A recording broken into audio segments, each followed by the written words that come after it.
مسلسل ضرب نار الحلقة التاسعة: وفاة سهير المرشدي وتأثر أولادها واكتشاف جابر عمله في الأدوية المغشوشة، ونشوف خناقة كبيرة بينه وبين سامي، وخيانة يمنى لزيدان، وهروب العوضي من الشرطة بعد معرفته نبأ رحيل والدته.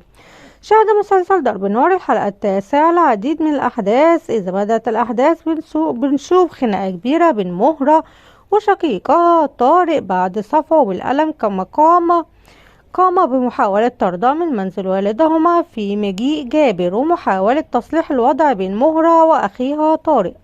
كما يحاول جابر تهدئة مهرة ويعتب عليها ضربها لطارق في الشارع، ويعطي سامي إلى جابر مال كثير من توزيع الأدوية المغشوشة، ويسأله جابر عن الشركة التي يعمل بها. لا يرد عليه إنها مجرد واجهة فقط، وإنهم يستخدمون المادة الفعالة لصنع أدوية يستطيع الناس شراءها، مما يغضب جابر ويثور ويخبره إنه لا يعمل في المغشوش.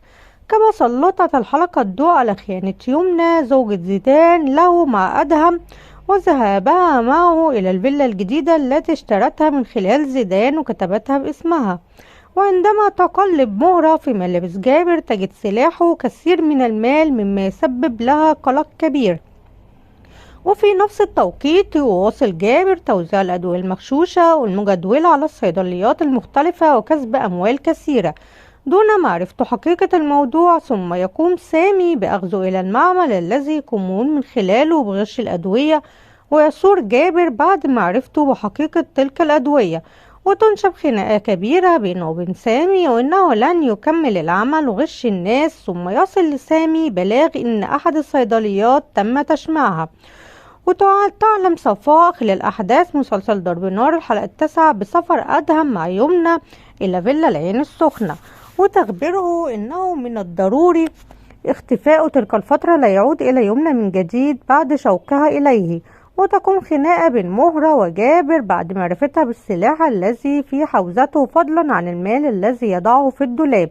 كما تجد الحلقة مرض والدته جابر بعد الإغماء التي تعرض لها أمس، وقيامها من سريرها للذهاب إلى الأرض وتتوفى في الحال وسط صدمة أولادها.